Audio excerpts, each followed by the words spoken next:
उत्तर प्रदेश के कौशाम्बी के मंझनपुर थाना क्षेत्र के शरीफपुर गांव का ये जो है वो कहानी है, जहाँ पे एक आदमी और एक महिला के साथ ऐसी घटनाएं घटी कि भाई मतलब सुनकर के हिल गए सारे जो हैं वो। आज की कहानी कुछ ऐसी होने वाली है। तो जिसमें जो पति जो आदमी है उसका जो प्राइवेट पार्ट काट दिया और उसको पकड़ के वो घर चला गया। और जब वो घर चला गया तो उसने घर में आ बीती बताई, पुलिस आई और पूरी कहानी का खुलासा हुआ। तो चलिए दोस्तों बढ़ते हैं आज की कहानी में। आदाब, नमस्कार, राधे श्याम। आप सब लोग कैसे हो? आई होप सब लोग अच्छे से होंगे, राजी खुशी से होंगे। और आज की कहानी जो है वो हमारे उत्तर प्रदेश के कौशाम्बी के मंझनपुर थाना क्षेत्र के शरीफपुर गांव की है, जहाँ पे जो है वो एक महिला जो है काम कर रही थी अपने घर में। और पीछे से उसका जो नौकर है, नौकर की उम्र 23 साल बताई जा रही है, जो पीछे से आया और उसने उस औरत को पकड़ लिया और उसको पकड़ने लगा। उसने उसको नहीं छोड़ा। और जब वो उसको पकड़ता रहा तो महिला के दिमाग में कुछ चालाकी आई। और जब महिला के दिमाग में कुछ चालाकी आई तो उसने जो है वो अपने आप को सेव करने के लिए थोड़ा जस्ट एक बहाना लगाया कि वो किचन में जा रही है, किचन में कुछ काम है, फिर 2 मिनट में वापस आती है। जब वो किचन से वापस आई तो उसके हाथ में चाकू था और चाकू ने जो है वो आदमी जो है वो उसके साथ जबरदस्ती करने लगा, जबरदस्ती करने लगा। और जब जबरदस्ती करने लगा तो महिला ने उसका प्राइवेट पार्ट काट दिया और खून से लथपथ वो आदमी जो है वो, आदमी तो नहीं, उसकी उम्र जो है वो 23 साल है और लड़का है वो। और वो बाहर से भाग निकला और घर में आ बीती बताई। और जब घर में उसने अपनी आ बीती कहानी बताई कि उसके साथ ऐसा ऐसा हुआ तो उसके पिता ने जो है वो पुलिस में इन्फॉर्म किया। और झटपट जो है वो पुलिस आई और पुलिस ने देखा तो वहां पे कुछ और मंजर था। जबकि ये सब होने के बावजूद उधर महिला जो है वो भी पुलिस स्टेशन चली गई। और महिला ने जो है वो पुलिस में जाकर के ये बताया कि उसके साथ जो है वो जोर जबरदस्ती कर रहा था, वो लड़का था जो कि उसके घर में नौकर था और नौकर का काम करता था। बचपन से ही उसके घर में नौकर का काम कर रहा है और उसके साथ जोर जबरदस्ती कर रहा था, संबंध बनाने की कोशिश कर रहा था, उसके रेप करने की कोशिश कर रहा था। रेप करने के बहाने से उसे आया था और वो हंसता रहा और हंस करके उसके सामने आया। जब उसके सामने आया तो उसने उसको पकड़ लिया और उसको पकड़ करके नहीं छोड़ रहा था। लेकिन महिला ने जो है वो चालाकी दिखाई, बता रही थी कि मैंने चालाकी दिखाई और मैं चली गई किचन में और अपने आप को सुरक्षित रखने के लिए मैं किचन से चाकू ले आई।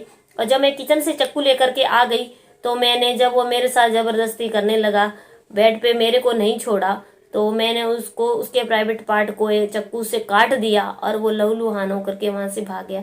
तो पुलिस भी सुन करके इस मामले को बहुत ज्यादा हैरान रहेगी। फिर पुलिस ने जो है उसको लिखित रूप में महिला को लिखित रूप में पर्चा देने के लिए कहा। महिला ने भी लिखित रूप में पर्चा लिख करके दे दिया। महिला ने बताया कि उसका पति जो है वो सऊदी अरब में रहता है और सऊदी अरब में ड्राइवरी का काम करता है। और फिर पुलिस ने जो है वो सारी बातें सुनी। महिला घर में अकेली थी, पति उसका सऊदी अरब में रहता है। तो महिला के खिलाफ पुलिस ने आईपीसी की धारा 326, धारा 308 के तहत मुकदमा दायर कर लिया। और 23 वर्षीय नौकर जो है वो, फिर उसकी जो है वो बात, उससे जो है वो बयान लिए गए।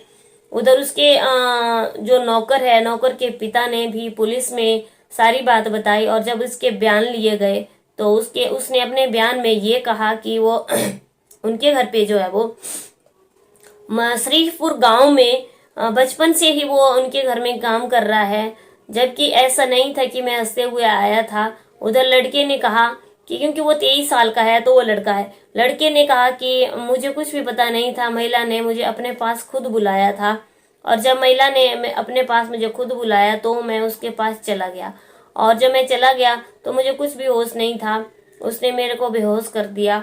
और बेहोश जब मेरी आंखें खुली उसके बाद तो मेरा जो प्राइवेट पार्ट है वो कटा हुआ था और मैं बहुत घबरा गया। और मैं घबरा करके अपने माँ बाप के पास चला गया। और जब माँ बाप के पास चला गया तो मैंने पूरी आप बीती बताई। तो फिर उसके पिता ने जो है वो पुलिस में बताया और पुलिस ने जो है वो उसको जिला अस्पताल में ले गए और जिला अस्पताल में एडमिट कर दिया। और लेकिन जिला अस्पताल में जो है वो उसकी कंडीशन जो है वो, उसकी हालत जो है बहुत ज्यादा गंभीर बताई जा रही थी।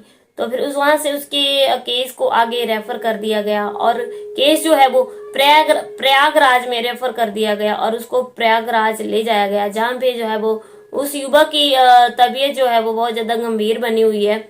और पुलिस ने जो है वो महिला के खिलाफ 326 धारा 308 के तहत मुकदमा दर्ज कर लिया गया है। उधर महिला का ये कहना है कि मैंने उसे अपने पास नहीं बुलाया था, वह मेरे पास खुद चल करके आया था और मुझे घर में अकेला देख करके उसने मेरे साथ रेप करने की कोशिश की, बलात्कार करने की कोशिश की और मुझे पकड़ लिया था।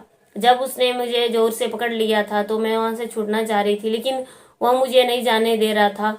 और जब वह मुझे नहीं जाने दे रहा था तो फिर मैंने अपना बचाव करने के लिए मैंने बहाना लगाया और मैं किचन में चली गई। और जब मैं किचन में चली गई तो वहां पे चाकू पड़ा हुआ था और मैंने चाकू उठाया और मैंने चाकू से उसके ऊपर वार किया और उसके प्राइवेट पार्ट को काट दिया। उधर महिला ने जो है वो खुद पुलिस स्टेशन पहुंच करके ये अपने बयान दिए हुए हैं। और पुलिस ने जब वहां पे गए तो पुलिस उनके घर पे गई, महिला के घर पे, वहां पे चेक किया पुलिस ने तो पुलिस को वहां पे सना हुआ, खून से सना हुआ गद्दा मिला हुआ है और खून से सनी हुई चादर मिली हुई है। चारों तरफ जो है वो खून ही बिखरा हुआ है। और फिर उसके बाद जो है वो पुलिस महिला को पकड़ करके ले गई। पुलिस ने महिला के ऊपर ही जो है मुकदमा दायर कर लिया गया। उधर लड़के की जो उनके घर में नौकरी का काम करता था उसकी हालत गंभीर बताई जा रही है, उसको प्रयागराज अस्पताल में जो है वो रेफर कर दिया गया है। बता दें कि ये मामला जो है मंजनपुर थाना क्षेत्र के शरीफपुर गांव का है। उत्तर प्रदेश के कौशाम्बी के मंजनपुर थाना क्षेत्र के शरीफपुर गांव का ये मामला है। और इस औरत का जो पति है वो सऊदी अरब में ड्राइवरी का काम करता है, औरत घर में अकेली रहती है। तो उधर इस लड़के के बयान ऐसे हैं कि महिला ने हमें बुलाया था, इधर औरत का बयान ऐसा है कि इस लड़के ने मेरे ऊपर जोर जबरदस्ती की थी। पुलिस जो है वो पूरी तहकीकात कर रही है मामले की। लेकिन अगर हम अपनी इसमें आज की कहानी से हमें दोस्तों क्या सीख मिलती है? आज की कहानी से हमें सिर्फ यही सीख मिलती है कि अगर वो आदमी जो है, वो लड़का जो है वो उस औरत के घर में बचपन से ही काम कर रहा था तो ये तो सही बात है, बचपन से ही काम कर रहा है। लेकिन कब किसकी नीयत बिगड़ जाए किसी का कोई भरोसा नहीं होता है। अगर महिला को कुछ ऐसा लग रहा था कि ये उसके साथ क्योंकि ऐसा करने वाला है तो महिला को पहले इन्फॉर्म कर देना चाहिए था कि ये मेरे साथ जोर जबरदस्ती करने वाला है। और उधर नौकर को भी ये चीज नहीं करनी चाहिए थी कि महिला को अकेला देख करके उसके साथ रेप करने की कोशिश की, उसके साथ बलात्कार करने की कोशिश की। ये बहुत गलत चीज है। और महिला ने अपनी सेफ्टी के लिए जो है वो चाकू से उसके ऊपर हमला कर दिया। अब वहां पे क्या हुआ, अब उसकी हालत गंभीर बताई जा रही है और उधर महिला ने इसके ऊपर हमला किया, उधर महिला जो है खुद ही फंस गई उसके अंदर। उसके ऊपर भी 2 धाराएं लग गई, 326 और धारा 308 के तहत उसके ऊपर भी मुकदमा दर्ज कर लिया गया।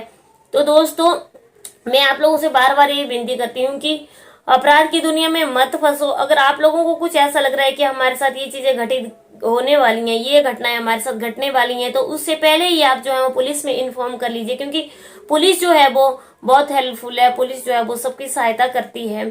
पुलिस का मतलब होता है पुकार लीजिए सहायता। मतलब अगर आप सहायता के लिए पुकारोगे तो पुलिस आपके पास हाजिर हो जाएगी। महिला को पहले पुलिस में इन्फॉर्म कर देना चाहिए था कि ये आदमी जो है, ये लड़का जो है मेरे साथ ऐसा कर सकता है, ऐसा हो रहा है, ऐसा हो सकता है। महिला को पहले ही पुलिस में जो है वो सूचना दे देनी चाहिए थी। और वहां पे जो ये अगर इस लड़के ने गलत काम किया तो ये इस लड़के को ऐसा नहीं करना चाहिए था, जहाँ पे बचपन से ये वो नौकर का काम कर रहा था और ये चीजें हुई तो ये बहुत गलत हुई हैं। तो दोस्तों आज की कहानी जो है वो यहीं पे खत्म होती है। बाकी लड़के जो है वो बहुत ज्यादा सीरियस है, प्रयागराज में उसको रेफर कर दिया गया है। कहानी है उत्तर प्रदेश के कौशाम्बी के मंझनपुर थाना क्षेत्र के शरीफपुर गांव की।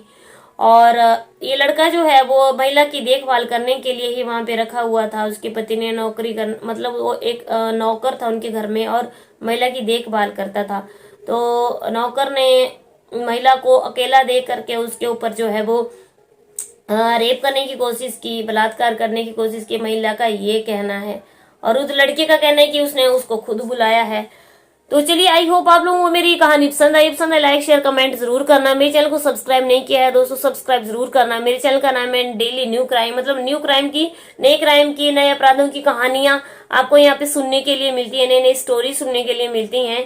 तो आई हो आपको पसंद आई होगी वीडियो। कल की वीडियो में आप लोगों से 10 बजे फिर से मुलाकात होगी। तब तक के लिए बने रहिए। जय हिंद, जय भारत।